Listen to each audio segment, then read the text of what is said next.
Hello, hello, hello, you bunch of wet flannels, and welcome to the FullTilt Sports Podcast. This is episode 1, and this is the intro episode to the whole channel. We're going to be talking from F1, UFC, boxing, football, surfing, anything that piques my interest, essentially. Specifically, this episode, we're going to be touching on F1 Azerbaijan, the Champions League football that has taken place over the past couple of days, which has been bloody solid, I must admit. God, I love Champions League. I rate it over the World Cup. Judge me, don't care. Do whatever you want. But as I said, yeah, we'll be sort of discussing F1 predominantly on this channel because I am a motorhead. MotoGP, I'm a bit of a slag for as well. But the FP1 and FP2, which is practice, if you didn't know, has already taken place. So FP1 was quite chaotic, I must say. It did involve a red flag, signs hitting turn 16, the curb, and then basically, making the session stop, which is a bit of a problem. But also, I don't really mind it. I love a red flag. It spices things up a little. I know it's practice, but still, hopefully it sort of moves on to the race and sort of carries on the chaoticness of F1 into the actual race on the Sunday. The top 10 for FP1 involved Norris at P1, then Piastri, Leclerc, Russell, Albon, Tsunoda, Verstappen, Sainz, Lawson, Hadjar. There's no Lewis Hamilton. Surprise, surprise, he has been pathetic in the Ferrari. I know there's a few things going on in the background and all that sort of stuff. He has been driving Mercedes engines since day dot. Even the McLaren days, it was a Mercedes engine. And obviously, when he was driving for Mercedes, it's going to be a Mercedes engine. So there's a really steep learning curve for Lewis. So at the start of the season, I didn't expect anything from him. I just, in my sort of personal opinion, I just needed him to sort of keep on the pace of Leclerc, which he's sort of done. I know he won the Chinese Sprint Grand Prix, but he has been pretty lackluster. But anyways, this season is a write-off. McLaren are completely dominating. I know Verstappen has won the odd race here and there, but that's the own fault of McLaren and the superiorness of Verstappen in that Red Bull. McLaren were very soft, very fast on the softs, I should say. And Leclerc went long on his runs throughout the practices. As I said, Hamilton struggling in turn 5. He just kissed the wall, which is a bit not great from his side. Verstappen went wide in turn 15 as well. Weirdly, Albon lost a mirror, but I think from practice 1 we got a good idea on what the softs can do on a nice little stint, which is probably about 15 to 20 laps essentially. But overall, McLaren leading, surprise, surprise. Ferrari and Mercedes are quite close by, but again, limited laps. You can't really get the full picture. FP2, practice 2, again, some drama. Norris hit the wall in turn 4, suspension completely destroyed. So he only actually completed 7 laps. Piastri in turn 15 gave the wall a little tap, yellow flag came out. But the top 10 weirdly involved Ferrari in the top 2. Hamilton topping the screens and the times, even though I've just been slagging him off for the past few minutes. Leclerc in P2, Russell P3, then Antonelli, Behrman, Verstappen, Tsunoda, Hülkenberg, Albon, and then Norris. Weirdly, Verstappen has been quite off the pace by some margin, but again, coming into Baku, it doesn't really surprise me. McLaren will be the favourites throughout the weekend. So, yeah, I mean, who knows? Red Bull, I just very much doubt Verstappen can actually do anything this weekend because it's predominantly, I mean, you've got that huge back straight going past the pit lane onto turn 1. But again, the turns at Baku are short braking zones, really hard 90-degree angle turns. So I think in general it favours the McLarens. I think Ferrari and Mercedes will look quite tasty throughout the weekend. So I think that'll be quite interesting. Whoever finishes P3 to P6 essentially, and then throw in Verstappen, you never know where he's going to put it. So yeah, as I said, Ferrari in 1-2, Hamilton's soft runs were pretty top notch. Mercedes in the top 4, Hassan P5 and P8, which is pretty new for them. I know they started the season very, very strong. McLaren were struggling. Again, they sort of pushed a bit too hard on practice 2, but again, that's what practice is for. Is seeing where the limit is for qualifying for the big day on Saturday. But I think it was the C6 soft tyres that were ran for practice 2, which again a bit interesting from Pirelli. But overall, Hamilton's P1 was the surprise of practice 2. Essentially, I think it was like 0.072 seconds faster than last year's pole. And then I think Piastri's sort of domination from last year, or it was the sort of the only sort of interesting thing of last Baku race, really. But anywho, I think my overall predictions for the Saturday and Sunday, obviously qualifying on Saturday, it's going to be a tough one. I think Baku, as I said earlier, is usually a snooze fest or absolute chaos. There is no in between, and I've checked the weather forecast for this weekend. I think it's looking like it's going to piss it down with rain. So hopefully there is absolute chaos. Hopefully there's some red flags or safety cars. Don't care which one. I just need some action. I know the title race is pretty much under wraps for the constructors. McLaren are like 600 odd points. And the next team is Ferrari on like 280, so that's what I'd call absolute annihilation. But anywho, the Drivers' Championship is still very, very open. As much as people like to say it isn't, it really is. Norris is great at hunting down. He's unbelievably quick. I just want to throw this out there. I absolutely hate Lando Norris. I'm not going to go into why. I probably will in the next few episodes, but I still rate him highly as a driver. I think he's unbelievably quick, but he is really mentally weak, and he makes a few faults, unlike Piastri. Piastri's still unbelievably quick, but I think Norris has him there. Piastri's just super cool, calm, and collected. So it'll be interesting, because I think McLaren's last year it was a fight between Piastri and Leclerc for the win. Piastri dived down the inside on turn 1 and secured the win. And that was the first time McLaren's got a podium at Baku, which is, again, very odd. But prior to the last year or so, they have been pretty pathetic in general. So it's a weird one. Obviously, in Monza, there was that whole drama with Piastri and Norris. Again, I can't be asked to go into detail. It's just pretty pathetic in my eyes.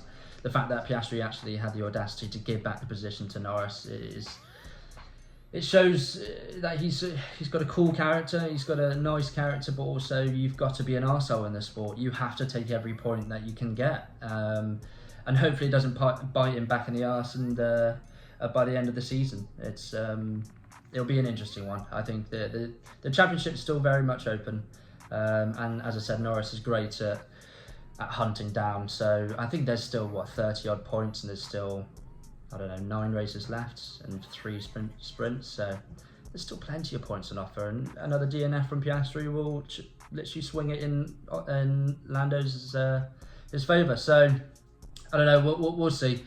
It's an interesting one. But yeah, I think touching on Red Bull and their struggles. Max obviously won Monza by quite some distance. Again, that was up to McLaren and trying to mitigate Verstappen and his dominance, essentially. They tried to do something interesting with the pit stops, and obviously the kerfuffle with Piastri and Lando sort of messed McLaren's day up, essentially, and sort of gave the win to Verstappen. I don't think there's going to be any sort of surprises from Red Bull whatsoever. I think just Yuki Tsunoda's been absolutely woeful in the second car, as per usual. I think the second driver at Red Bull has always got such a hill, or I would say mountain to climb. So I don't know what's going to happen with Tsunoda. If Tsunoda can finish in the top 10, that's a very good weekend for him. In terms of Max, I think a very good weekend for him is, again, top 4, top 3. I don't know if he's going to secure that. Red Bull are looking rather slow. But anywho, it is what it is. Ferraris, inconsistency throughout the year has been pretty poor. It's been so boring to watch as a Ferrari fan, especially coming off last season where they finished second overall in the constructors. I actually thought that they could have a car to potentially push for the constructors championship this year, and maybe even make it interesting for the drivers championship. But obviously that hasn't happened. Leclerc and Hamilton have, they're sort of stuffed this year. I think Leclerc seems so mentally over, and the same with Lewis. And I'm not surprised. I think their focus, the drivers' focus, is on for next year, in 2026, when all the regulations change. And I think it will be quite an interesting one next year. Hopefully there's a new team, not even like a new team. Hopefully we have four teams fighting for a championship. That would just be absolutely unbelievable. But there's a rumour going on that the Ferrari are looking for a Hamilton replacement. I don't think that will happen for another season. I think at the end of 2026 they might reevaluate their options, and I think if Piastri wins this season and McLaren don't have an okay package for 26 going into 27, I think Ferrari might be looking for Piastri, which I, again, as a Piastri fan and a Ferrari fan, that's a match made in heaven. But again, we'll see. I mean, it's rumours are rumours, and you never really know. I think I saw something online that Hamilton is nearing 5,000 points, 104 poles, which is just, again, ridiculous. Mercedes mid-pack grinds, they have been a midfield team throughout the season, which is, I don't know why I like it. Mercedes have been the absolute dominant car for the past however long.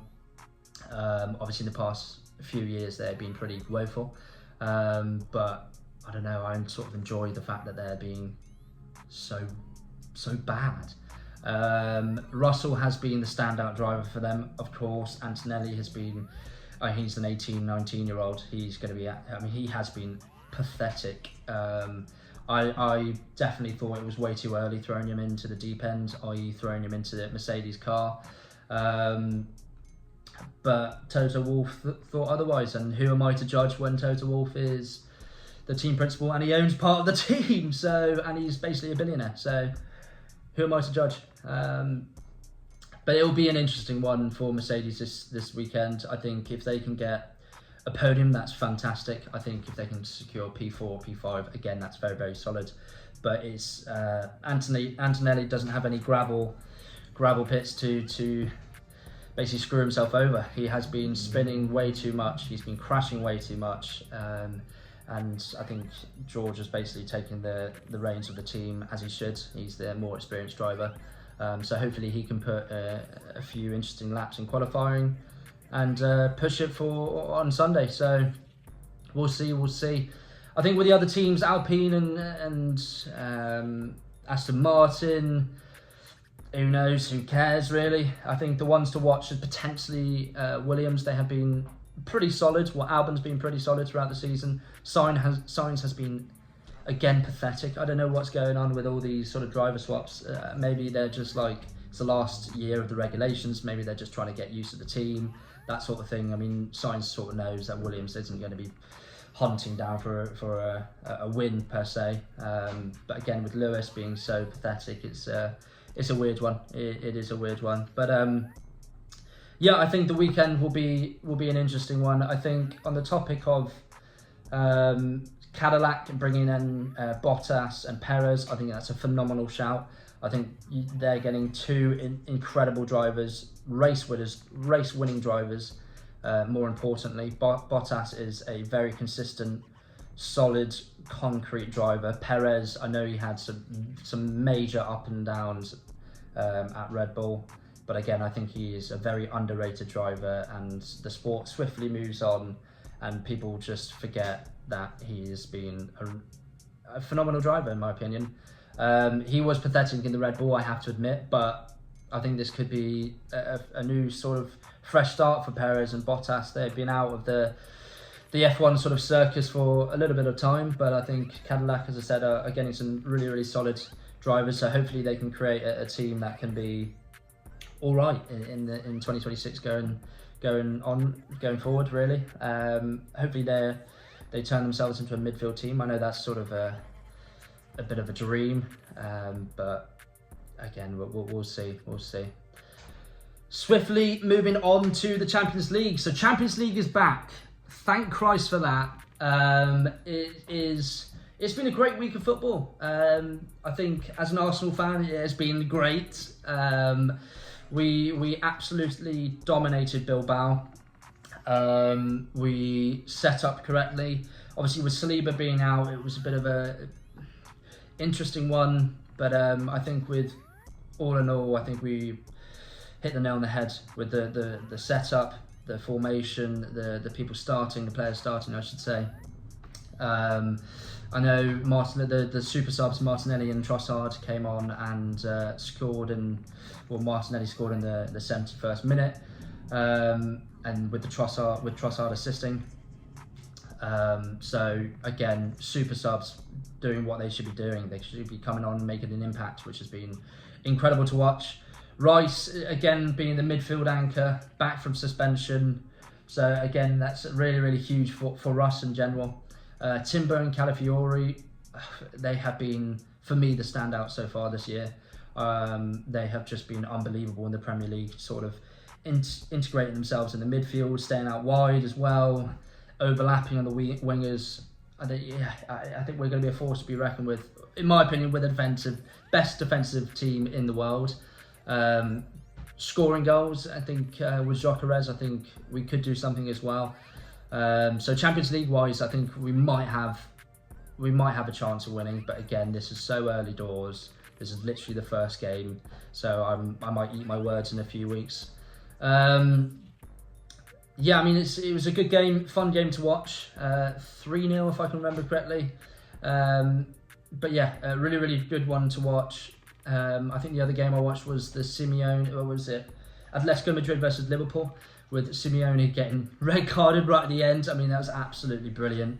Again, there's been some beef between Atletico Madrid and Liverpool in the past, so I think that all sort of came back up for Simeone, and he got slightly rattled, which was just great to watch.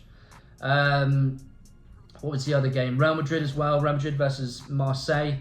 Mbappe scoring 2 goals despite just being pretty bang average, I thought. I know it was 2 penalties, and he scored 20 or 30 goals, and I think half of them, or maybe even more, 40 goals, and I think half of them have been penalties. So, sure, he's a great penalty taker, and he is also a very good player, but he has been a bit meh. I like the fact that Xabi Alonso is benching Vinicius Jr. I think Vinicius Jr. is an absolute wetty. He's got such a huge ego. But again, he's a very, very solid player. I think I can see him going to Saudi Arabia for some stupid money, joining Ronaldo at Al Nasser or whatever you call it. So we'll see in that sort of sense. But I think, again, Real Madrid in the Champions League, they're the ones to watch. I think from my perspective, it's going to be Liverpool and Real Madrid, and then closely followed by Arsenal for the favourites, and then potentially City. City looked all right last night. Again, City brought all these younger players in, because I know that they got hammered by injuries last year. So I think Pep's sort of looked at that and thought, we need to bring in some players, some phenomenal players like Reinders and others. I can't really think of any others, but yeah, they have really strengthened their squad. So, and I think Phil Foden's back into somewhat of a form. Haaland's always going to be there. He's always going to be scoring goals, which is a bit of a problem for the Premier League, a bit of a problem for the Champions League as well. It's great for City, but for the rest of us, it's definitely a problem. Swiftly moving on to the world of boxing. So, Jake Paul versus Gervonta Davis. I know that has been in the talks. I know it is an exhibition match, and I'm all for it. I know a lot of people have been slagging off Jake Paul for basically being a weight bully. Fair. He is one. But he knows how to put on a show, and I would watch the shit out of every single boxing fight that he has, really. I don't know why. I like the fact that he is just picking and choosing the fights that he wants, and that he knows he can somewhat win. He destroyed Anderson Silva, Ben Askren completely flatlined him, destroyed Mike Tyson. I know he was a 56-year-old. I know Jake Paul fought Tommy Fury, and that was probably the only sort of fight that he had that was somewhat the same level, and he lost. But still, don't care. He knows how to put on a show, and he's fighting Gervonta Davis, an absolute phenomenal boxer.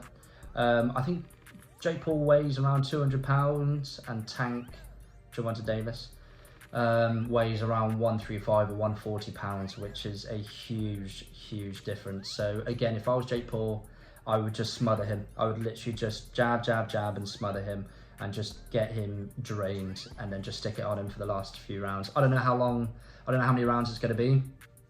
If it's a 12-rounder, which I very much doubt, I think it could be a 9 or a 10er. Again, the ball's in Jake Paul's court. He makes up the rules, he makes the fights because he can. And he knows how to trigger people. And this one has definitely triggered a lot of people. It hasn't triggered me, because I'm all for the fight. I'm all for some fighting. And it's also a chance for Jake Paul to get knocked the fuck out, which will just be so good. It'll be great for social media. It'll be great for Twitter. But we'll see. We'll see. I think it's going to be an interesting one. Whether or not it will go ahead, I know that there were some issues I think it was in Florida or something, where I think the boxing committee wasn't going to allow such a huge weight discrepancy. So I don't know. We'll see if it actually goes ahead. I know it was an exhibition bout, so there's no belts on the line. We'll see. I think the lead up to the fight will be phenomenal. Jake Paul is great at pissing people off. Gervonta Davis he's all right on the mic. Jake Paul has got that over him big time. So I mean, he's a YouTuber. He's been around cameras and microphones, and he knows how to talk the talk. Whether he can back it up, it's very hit or miss. And I think Gervonta Davis has 29-0. He's a KO machine, if I remember correctly. So we'll see. I think hopefully Jake Paul does get knocked. Hopefully he can come back and make it quite interesting. But I think Tank's got like a 90% KO rate, which is again ridiculous. And I think Jake Paul's like been introduced into the WBA rankings. And I think he's come in at number 14, which is bloody mind-blowing. So yeah, I think it'll be an interesting one. I'm going to keep my eyes on it, but for the time being, my eyes are all over the F1 race this weekend, Baku. I'm really praying for an interesting one, a chaotic one, but again, we'll see what the F1 gods throws at us. But anywho, this has been Full Tilt Sports podcast. I hope you enjoy. I know this is the first one. We're just trying to get into the swing of things, trying to get used to just talking to a camera, getting used to talking in general. I'm going to be trying to be quite consistent with these sort of things and being very opinionated on certain topics, especially Lando Norris, prick. So we'll see. I'll keep you updated. Hope you enjoyed. Hope you got some insights, and I'll keep you posted. Cheers, guys. Bye.